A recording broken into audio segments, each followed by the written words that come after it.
It's a great pleasure for me to join this ministerial dialogue at the Climate Action Summit to say a few words about the readiness of the private financial sector to support adaptation and the building of resilience in all our economies. Now, I think as ministers are aware, there is tremendous momentum in developing the private financial expertise and ensuring the flow of capital towards mitigation of greenhouse gas emissions. For example, there's $170 trillion of assets in the private sector that is supporting climate-related financial disclosure through the TCFD, and we're on a track actually for those disclosures to become mandatory across many of our economies so that they're clear and comprehensive and consistent. In addition, a number of institutions are encouraging the world's largest emitters to develop and disclose net zero transition plans so that we can help address this issue in as timely a fashion as possible. But when we step back and look at the preparedness for adaptation and the building of resilience in our economies, the story is less positive. The numbers are much smaller. It's estimated that only about 5% of the flows of finance today go towards adaptation and the building of resilience.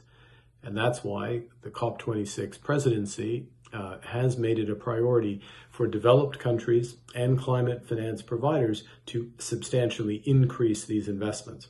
So I want to say a few words on some of the measures we can take in order for that to be the case. And I'm going to highlight 4 particular areas. The first is around disclosure and that mandatory disclosure. Part of that mandatory disclosure of climate-related risks concentrates on the physical risks of climate change, physical risks today and physical risks prospectively. And that process brings much greater focus on the need to build resilience. Secondly, we need to enhance our risk management capabilities. That's within institutions and it's across institutions. And it's very important that we develop this expertise in missing markets, which cover much of the globe, sadly. Thirdly, there needs to be more private investment, clearly in resilient infrastructure, and a greater understanding of the impact of that investment. The World Bank, for example, has estimated that every dollar that's invested in resilient infrastructure has a 4-time return, $4 in return.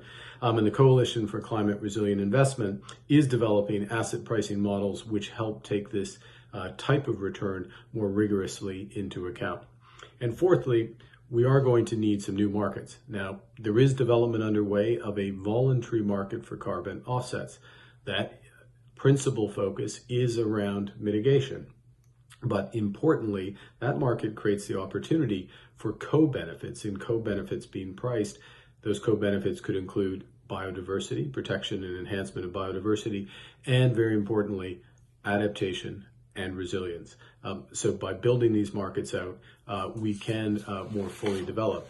In addition, the Coalition for Climate Resilient Investment is also working on developing taxonomies for bonds that support resilience, and we'd like to see more progress on that by COP. Last word.